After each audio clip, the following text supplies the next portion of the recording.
We are live on Investor Thrive Nation right here. How's it going, Sean Hayes? Hey, Investor Thrive Nation, how you doing? How you doing? Pleasure to be here.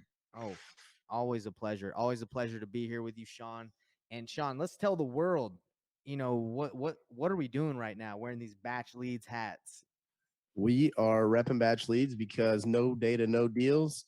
And we are doing our weekly deal analysis calls powered by Batch Leads. Powered by Batch Leads. Let's go. That's right. We got a couple properties we can take a look at. If anybody wants to hop in on the Zoom link, join in and we can come up something, look at a live one.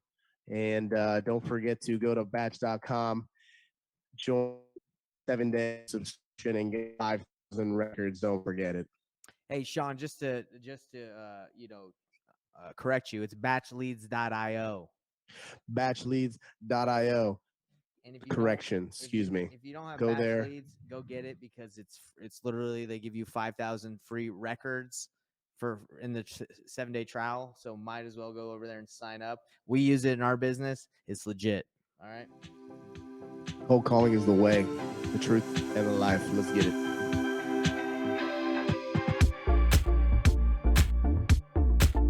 So anyway, guys, why do we do these calls is because the number one skill people need to learn in order to get deals is comping, deal analyzing in order to get a deal. I mean, if you don't know if you got a deal, you're locking up trash. And we've been in business for a while and we've locked up a lot of trash, unfortunately, just because, finding good data can be difficult. And sometimes you can run the wrong numbers, or a seller can tell you something and you go off of their repair estimate that they're telling you, and then you're screwed. You're just like, no, they're like, oh, it only needs carpet and paint. And you're like, oh, okay, great. And then you find out that, instead of a $5,000, $10,000 rehab, it's a $40,000 rehab, and you got the wrong price. So you got to be able to ask the right questions, have the right, and be able to analyze and get the right data.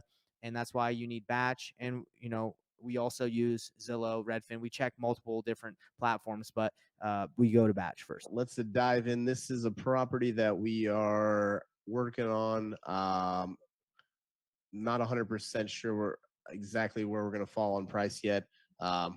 We kind of have a price that the seller will agree on, but it's a unique property I wanted to look at because, sometimes I think, like Nate was saying, you crunch numbers, you put it on spreadsheets, you have to start there. But then even so, there's still gray areas. And this is one of them because there's unique things. This house happens to have two houses on the singular plot, and you wouldn't. It says it's a 1-bed, 1-bathroom, but it's actually not right. So it's a 3-bed, 1-bathroom. It's bigger than it says, and there's a whole nother house in the back.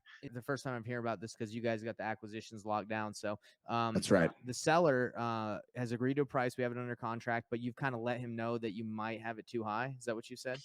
Well, we really just set the precedent that it's like, hey, we're good at 380. I think these numbers work, but in order for us to really, we have a due diligence inspection period, right, in our contract.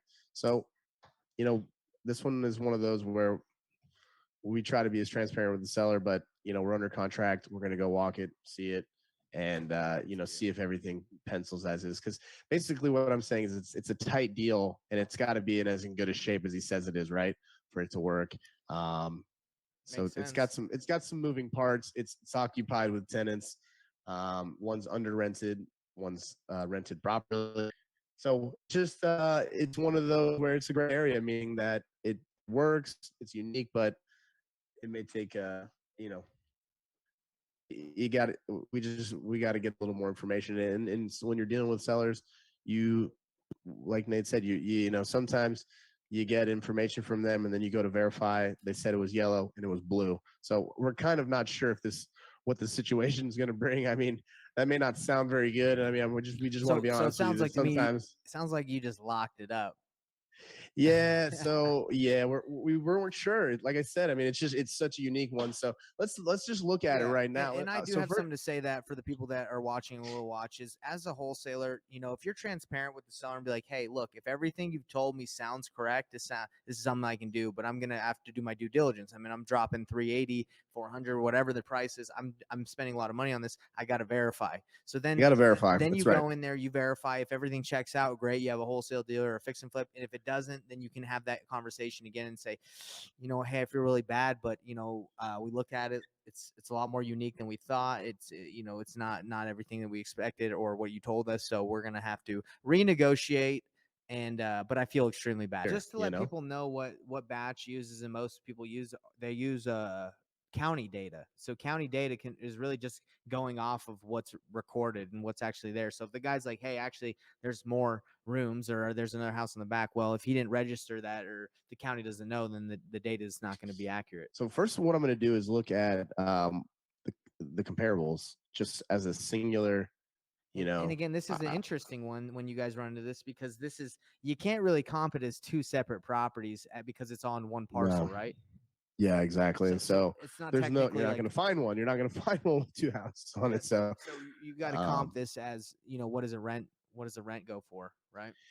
right. And so that price of 380. So the reason that when we're going to look at it, they don't really pencil as a rental. Like, it's not sexy on paper. But again, let's look. So right now, Well, that's right, pretty. That's a pretty one.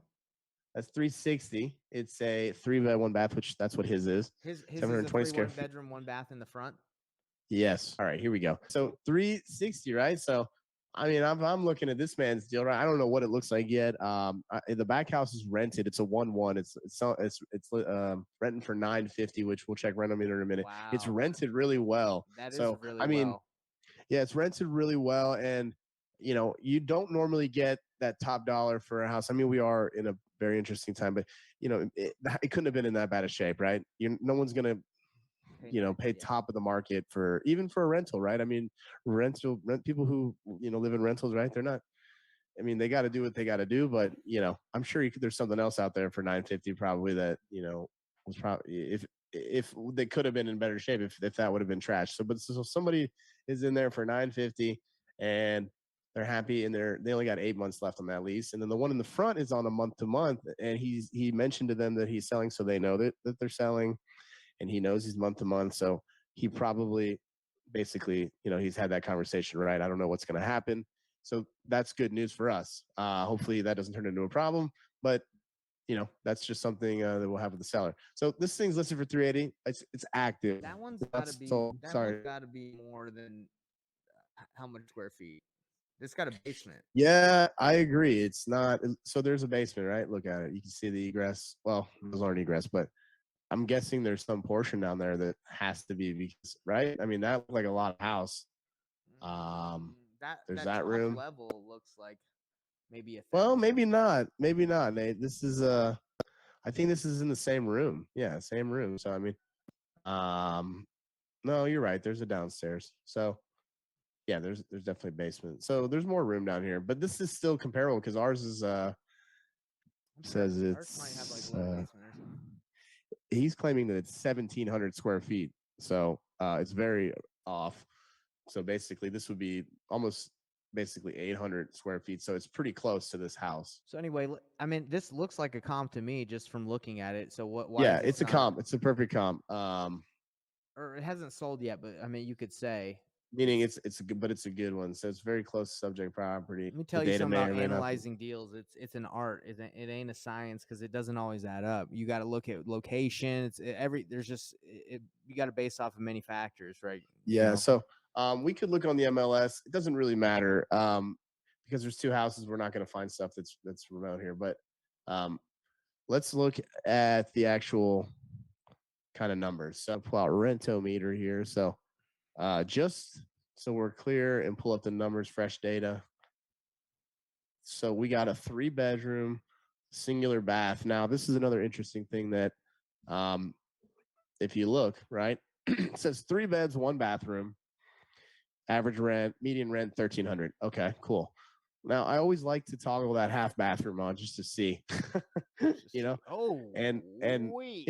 interestingly enough, That's not it, right. it, it bumps us up. No, it happens a lot in a lot of these markets. So I think if Bro, it I was know too, you ain't getting. That's crazy, man. So that's a 2,600 square feet. This one is supposedly 1,700 in not yeah. as nice of an area, but I mean that's probably right. That's probably right. So yeah, I mean, so like I said, I mean, I'm not going to go up to 1850 right on my numbers. I'm going to go, you know, 1650. I don't know. I mean, honestly, we probably could get 1850 for it. It really depends on the level of rehab, right? So that's another thing we're What speculating is on this right one now. rented for right now?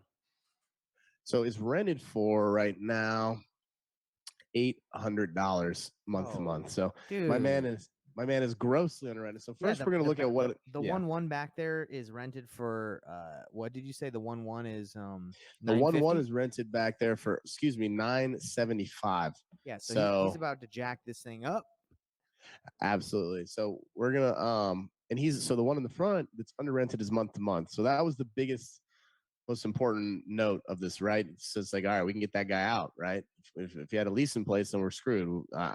Okay. I'm not buying that thing. So So he's right on the money. So I was gonna say I wanted to run the numbers twice. So I wanted to run what it's doing right now and what it can do. So let me bust out that calculator. There's 2 units. We're basing it off of 975, and I'm gonna add. I think we'll just go 1600 right in the middle. So you're 25.75 between the two. That's your gross rent between the two, divided by two. So that's my average. So my average is 1287. We'll just call it 1288. Okay. Um, we can also look at, um, like Nate showed me last week, right? You yeah, I can. like this thing, bro. This is good. This thing's great. So change the state. I'm gonna go to Utah. This will help me kind of come up with my expenses. Salt Lake, well, Utah, right? All right. Yes, sir. Doesn't really matter. Let's see the price. Home price is 380. Well, we would Let's say wholesale this apparently. So I would even do 400,000, right? Because we were 400. That's right. So, but it's really about what would this house, if you had a, I mean, what would it appraise for, right? What are the tax records going to show? So, property tax $5,000 a year, home insurance 1,400. So we're going to use those numbers as a ballpark. So, 5,000 plus 1,400. This is critical, guys. These are monthly operating. This is how you come out with your monthly operating expenses. Must have these numbers. divided So by I'm going to add them 12. up, divide them by 12 because I want to know what the monthly. Okay, so expenses are 533. This may be a little high. Possible. It's possible. And then there's a company that will manage your property for $50. So we'll go ahead and put that in there. 583. We'll just call it 585, right? And then we're going to go with 95% occupancy, and we're just going to look at it as if somebody is going to buy and refinance it and get a cash note, basically take a mortgage out on it. I mean, maybe somebody buys it cash. I doubt it. Most people don't do that. So let's say they buy it at 400 from us. I don't think it's really appraising for much more than 400,000. Maybe, I agree. maybe though, because Yeah, I mean, well, I don't know. It's got maybe, 2 houses on yeah. it. Probably would. So yeah, if they put down 30%, well, first let's just pretend they were paying $400,000 cash, right? I mean, what would this thing cash flow a month? Closing costs right here. What? That's 2,300. That's about right. Does he own the property outright, like no mortgage on it? Yeah, he does. So He probably that's doesn't. why we were talking seller. Yeah, yeah. I mean, if you could, we could explain to him like, hey, look, it's just not going to cash flow no matter what how you look at it. If with the way Yeah, rates are, because rates are right now are probably like 5-6% on if you were to I get a think bank. these are the deals where if you know you have the right buyers, you forge the right relationships and stuff, right? It's like these little deals, right, that don't seem like deals you could possibly move, right? But you gotta be able to put yourself in the shoes of the person that's buying it, right? So that's why I wanted to look at that one. We'll keep you posted how that one goes. Well, it's been a great call. Ball till you fall. BatchLeads, Batch leads, 7-day free trial. Get on there. 5,000 free records. BatchLeads.io, 5,000 free records. Don't forget it. Real estate Nate, Sean Hayes knows the ways. Let's get it. And I do have to say one more thing before we sign off. I think what we showed everyone in this call today is it might be it might be a tiny deal, it might be a deal, it might we're trying to figure it out by using data, right, and analyzing it. But the Absolutely. thing is, once you find out, you go see their house, you do the due diligence, you come with more information, you can have a Right. better conversation with that seller. Yeah, because guys, he's one of those guys you get on the phone. He's not necessarily the warmest, fuzziest guy. I mean, he wants to sell, right? I don't want to say he's not warm and fuzzy, but he's just not that forthcoming with information. And all of us who have been on the phones know that struggle. You're talking to that guy, you're close, he wants to sell, and you're like, you know what? Let me set the right expectations with him, and then let's go to work. Let's Yeah, get it and done. I So and I agree. Like that's sometimes you got to lock it up and to be able to take this further down the line. Because if you're just like, look, I'm not going to proceed without more information. Well, someone's going to lock it somebody up and try will. and get that information. Yeah, And somebody will. that's the thing is like we locked up virtually, right, on the phone, never seen the guy, but it might take us one of us having to go out there and just sit down with the guy and be like, hey, let's run these numbers and let's make this happen because we want to do this, brother. Great chatting with you. Batch leads, go use them for analyzing your deals. If you need help, reach out to us. They're a great call. BatchLeads, love it. Let's get it. Let's get it. Have a good one, guys. If you consistent action is the key. Get out there. If you're not making calls and you're like, why am I getting deals? It's probably because you're not making enough calls. That's usually what it dials down to.